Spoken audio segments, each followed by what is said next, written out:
Bom, galera, dando continuidade ao quadro Curiosidades da Copa. Sim, eu pulei o bicampeonato do Brasil. Por quê? Porque, na moral, já existem milhares de vídeos sobre aquilo. Mas, se quiserem, a gente faz também. Hoje é dia de falar do título do ídolo do Hendrick, Bob Charlton, e da única Copa do Mundo conquistada pelos ingleses, sim, os caras que por décadas se consideraram os deuses do futebol. E o mais engraçado, até hoje continuam vivendo de 1966. Hilário. Curiosidade 1. Por que a Inglaterra foi escolhida como sede? A Copa de 1966 marcou a primeira vez que a Inglaterra recebeu um Mundial, e não foi por acaso. O torneio acontecia justamente no ano em que a Football Association, a federação inglesa, completava 100 anos de existência.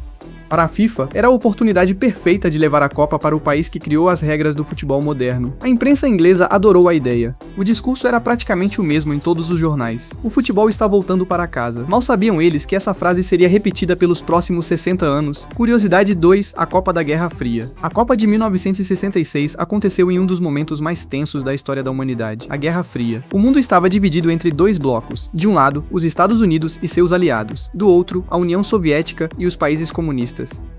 E, curiosamente, esse cenário político acabou aparecendo também dentro de campo. A União Soviética chegou às semifinais. A Coreia do Norte se tornou a grande sensação do torneio e muitos jornais ingleses começaram a chamar aquela edição de a Copa dos Comunistas. No fim das contas, quem acabou levantando a taça foi justamente a Inglaterra, uma das principais potências do bloco capitalista. Curiosidade 3. O roubo da taça Jules Rimet. Meses antes do início da Copa do Mundo, a Inglaterra passou por um dos maiores sustos da história do futebol. No dia 20 de março de 1966, a taça Jules Rimet estava sendo exibida em uma exposição de selos em Londres chamada National Stamp Exhibition. O troféu estava protegido por uma vitrine e cercado por seguranças. Ou pelo menos era isso que todo mundo pensava. Em algum momento da tarde, um ladrão conseguiu entrar no local, abrir a vitrine e simplesmente levar a taça embora. Isso mesmo. O maior símbolo do futebol mundial havia sido roubado poucos meses antes da Copa. Quando perceberam o desaparecimento, a Inglaterra entrou em pânico. A Scotland Yard, a famosa polícia britânica, iniciou uma gigantesca investigação. Policiais foram mobilizados, testemunhas foram interrogadas e o caso ganhou as manchetes do mundo inteiro. A situação ficou ainda mais desesperadora quando um homem enviou uma carta exigindo um resgate para devolver a taça. A polícia tentou armar uma emboscada, mas o plano deu errado e o principal suspeito acabou preso sem revelar onde estava o troféu. Parecia que a Copa do Mundo começaria sem a taça Jules Rimet, mas então aconteceu algo ainda mais inacreditável. Uma semana depois do roubo, um homem chamado David Corbett estava passeando com seu cachorro, um vira-lata preto e branco chamado Pickles, em um bairro do sul de Londres. Durante a caminhada, Pickles começou a farejar um pacote estranho escondido em um jardim.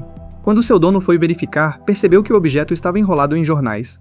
Ao abrir o pacote, lá estava ela, a taça Jules Rimet, intacta. Sim, mano, a maior competição de futebol do planeta foi salva por um cachorro. Pickles virou uma celebridade instantânea. Ganhou medalha, apareceu em programas de televisão, recebeu uma enorme recompensa em dinheiro e chegou até a participar de filmes e eventos públicos. Enquanto isso, o ladrão da taça nunca foi oficialmente identificado. Até hoje existem teorias e mistérios sobre quem realmente roubou o troféu. Curiosidade 4. Os estádios e a cidade-sede. A Inglaterra decidiu espalhar a Copa do Mundo por 8 cidades, mas havia uma clara estrela entre todas elas, o lendário Wembley. Inaugurado em 23, o estádio já era um dos templos do futebol mundial e passou por diversas reformas para receber a Copa de 66. Com capacidade para mais de 90 mil pessoas, foi escolhido para sediar a grande final e acabou entrando definitivamente para a história. Mas o Mundial não viveu apenas de Wembley. Em Liverpool, o Goodison Park, casa do Everton, recebeu 5 partidas e se tornou uma das sedes mais movimentadas do torneio. Já em Manchester, o Old Trafford, estádio do Manchester United, ainda estava em reconstrução após os danos sofridos durante a Segunda Guerra Mundial, mas mesmo assim foi escolhido para receber jogos da Copa. A cidade de Sheffield entrou no Mundial com o tradicional Hillsborough, enquanto Birmingham contou com o lendário Garrison Pub dos malditos Peaky Blinders. Brincadeira, o estádio escolhido foi o histórico Villa Park, um dos estádios mais antigos do futebol inglês. No norte, o escolhido foi o Roker Park, em Sunderland, o Ayresham Park, em Middlesbrough, e o St James Park, em Newcastle, todos conhecidos pela atmosfera intimidadora criada pelos torcedores ingleses. Curiosamente, a Inglaterra não construiu grandes arenas novas para o torneio, como aconteceria em outras Copas. A maioria dos estádios já existia há décadas e apenas passou por reformas e melhorias para receber o Mundial. Era uma época em que o futebol ainda mantinha aquele clima raiz, enormes arquibancadas de concreto, muitos setores para torcedores em pé e estádios que praticamente empurravam os times da casa para a vitória. Curiosidade 5. O primeiro mascote da história das Copas. A Copa de 66 apresentou o primeiro mascote oficial de um Mundial. Seu nome era World Cup Willy. Sinceramente, eu não sei se isso é um mascote ou um maníaco que vai te perseguir à noite nas ruas de Osasco, mas enfim. um leão usando a camisa da Inglaterra. O personagem fez tanto sucesso que a FIFA nunca mais abandonou a ideia de criar mascotes para suas Copas. Curiosidade 6. A última Copa de Pelé e Garrincha juntos. 1966 marcou o fim de uma era. Foi a última vez que Pelé e Garrincha disputaram uma Copa do Mundo juntos. A dupla havia conquistado os títulos de 58 e 62, mas o sonho do tricampeonato terminou cedo. Pelé foi caçado em campo e sofreu entradas violentas durante todo o torneio. Garrincha já não apresentava o mesmo brilho de anos anteriores. O Brasil estreou vencendo a Bulgária por 2-0, mas depois foi derrotado pela Hungria por 3-1 e por Portugal por 3-1, sendo eliminado ainda na primeira fase. Pelé, já muito castigado pelas lesões e sem conseguir repetir o brilho das Copas anteriores, ele deixou o gramado acreditando que nunca mais disputaria uma Copa do Mundo. Felizmente, 4 anos depois, mudou de ideia e voltou para liderar o Brasil rumo ao tricampeonato em 70. Curiosidade 7. A África boicotou a Copa. A Copa de 66 não teve nenhum representante africano, mas isso não aconteceu por acaso. A FIFA determinou que o campeão das eliminatórias africanas ainda teria de disputar uma repescagem contra uma seleção asiática. Aí é sacanagem demais dos caras. Se investigar bem, isso é coisa de argentino filho da puta. As federações africanas consideraram isso um absurdo. Em protesto, todas desistiram da competição. Curiosidade 8. A campanha histórica da Coreia do Norte. Quando a Copa de 66 começou, ninguém dava a menor chance para a Coreia do Norte. Na verdade, muita gente sequer conhecia a seleção norte-coreana.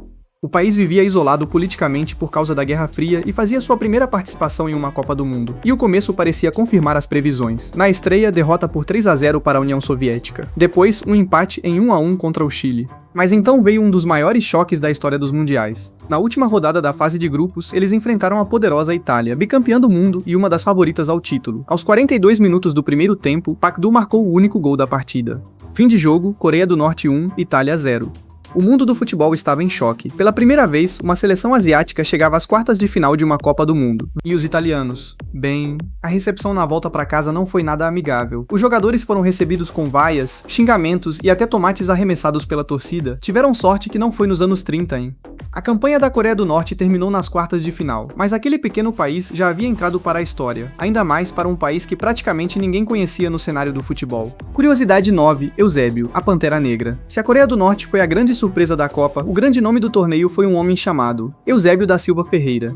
Nascido em Moçambique, então uma colônia portuguesa, Eusébio já era uma estrela do Benfica, mas foi na Copa de 66 que ele se tornou uma lenda mundial. Portugal disputava simplesmente sua primeira Copa do Mundo, e ninguém imaginava que os portugueses chegariam tão longe. Muito menos graças a um jogador que parecia capaz de decidir partidas sozinho. Seu momento mais famoso aconteceu justamente contra a Coreia do Norte. Portugal perdia por 3-0 com apenas 25 minutos de jogo. Parecia o fim da linha, mas então Eusébio assumiu o controle da partida. Com velocidade, força física e um chute impressionante, ele marcou 4 gols e comandou uma virada histórica por 5-3. Foi uma das maiores atuações individuais da história das Copas, mas ele não parou por aí. Ao longo do torneio, Eusébio marcou 9 gols, terminou como artilheiro do Mundial e levou Portugal a um surpreendente 3º lugar. Até hoje, ele é considerado um dos maiores jogadores de todos os tempos e, para muitos portugueses, o maior da história do país. A Copa de 66 foi o torneio em que o mundo conheceu definitivamente a lenda chamada Eusébio, a Pantera Negra. Curiosidade 10. A primeira Copa com substituições. Hoje parece impossível imaginar uma partida sem substituições. Os técnicos mudam o time toda hora, fazem alterações táticas e até poupam jogadores. Mas durante boa parte da história das Copas do Mundo, isso simplesmente não existia. Se um jogador se machucasse, azar o dele, ou melhor, azar do time. Ou ele continuava em campo, mesmo lesionado, ou a equipe jogava com um homem a menos pelo restante da partida. Isso já havia causado vários problemas em Copas anteriores. Em 50, por exemplo, alguns jogadores terminaram partidas praticamente sem condições físicas. Em 62, Pelé se machucou contra a Tchecoslováquia e, como não havia substituições, precisou permanecer em campo apenas fazendo número, já que o Brasil não podia colocar outro jogador em seu lugar. É igual você, na pelada de final de semana. O vento marca. Por causa dessas situações, a FIFA resolveu testar uma novidade na Copa de 1966. Pela primeira vez na história do Mundial, cada seleção podia fazer uma substituição em caso de lesão. Mas calma, não era como hoje. Não existia banco cheio de opções, nem substituição por estratégia, cansaço ou mudança tática. A troca só era permitida se o jogador estivesse realmente machucado. E os goleiros também ganharam uma novidade. Pela primeira vez, eles podiam ser substituídos em caso de lesão, algo que antes também não era permitido. Mesmo sendo uma mudança pequena, ela abriu caminho para uma verdadeira revolução no futebol. 4 anos depois, na Copa de 1970, as substituições começaram a ser usadas de maneira mais ampla e hoje é praticamente impossível imaginar o esporte sem elas. Ou seja, a Copa de 1966 marcou o início de algo que mudou completamente a forma de jogar, de treinar e até de pensar o futebol. Porque até então, meu amigo, se o craque do seu time quebrasse a perna, o técnico simplesmente olhava para o banco e pensava, agora fudeu. Curiosidade 11, Bobby Charlton, o verdadeiro herói inglês. Quando se fala na Copa de 66, muita gente lembra imediatamente de Geoff Hurst por causa do hat-trick na final. Mas o verdadeiro craque daquela seleção era outro homem, sobrevivente da tragédia de Munique de 58, que matou vários jogadores do Manchester United. Charlton ajudou a reconstruir o clube e se transformou em um dos melhores jogadores do planeta. Na Copa de 66, ele foi o cérebro da Inglaterra. Marcou 3 gols no torneio, incluindo os 2 gols da vitória por 2-1 sobre Portugal na semifinal, praticamente carregando os ingleses para a decisão. Seu desempenho foi tão impressionante que no fim daquele ano recebeu a Bola de Ouro, sendo reconhecido como o melhor jogador da Europa. Para muitos ingleses e para um único brasileiro, Bobby Charlton é o maior jogador da história da seleção. Puta que pariu, a assessoria do Hendrick meteu essa mesmo, vai tomar no cu, moleque não deve nem sonhar quem é o Bobby Charlton, pô. Curiosidade 12, as polêmicas de arbitragem. A Copa de 1966 ficou marcada por inúmeras reclamações das seleções sul-americanas. Brasil, Argentina e Uruguai reclamaram muito da arbitragem. O caso mais famoso foi a expulsão do argentino Antônio Ratín contra a Inglaterra. Os argentinos saíram de campo furiosos, mas um grande foda-se para os argentinos, né? Todo castigo para eles é pouco.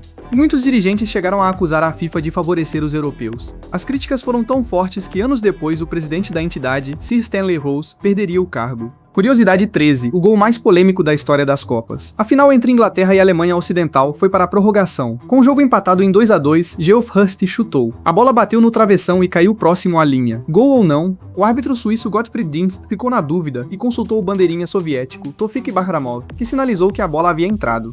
Gol confirmado. A Inglaterra fez 3-2 e pouco depois marcaria o 4º gol para conquistar sua única Copa do Mundo. O problema é que, até hoje, não existe consenso. Diversas imagens e estudos feitos ao longo das décadas indicam que a bola provavelmente não entrou completamente. E os deuses do futebol, para zoar a Matrix, reservou outra história curiosa e devolver o troco dos ingleses. Na Copa de 2010, nas oitavas de final, a Inglaterra enfrentou justamente a Alemanha.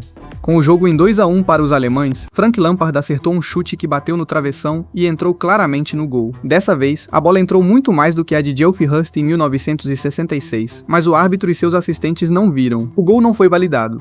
A Inglaterra acabou perdendo por 4-1 e foi eliminada. Muita gente na imprensa brincou dizendo que o futebol finalmente havia acertado as contas com 66.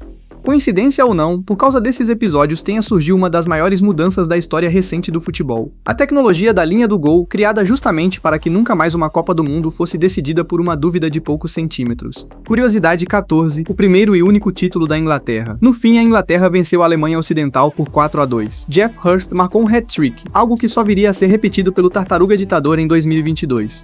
Após o apito final, a Rainha Elizabeth II, que na época era só o filé, entregou a taça Jules Rimet ao capitão Bobby Moore em uma das imagens mais famosas da história do esporte. E até hoje, esse continua sendo o único título mundial da Inglaterra.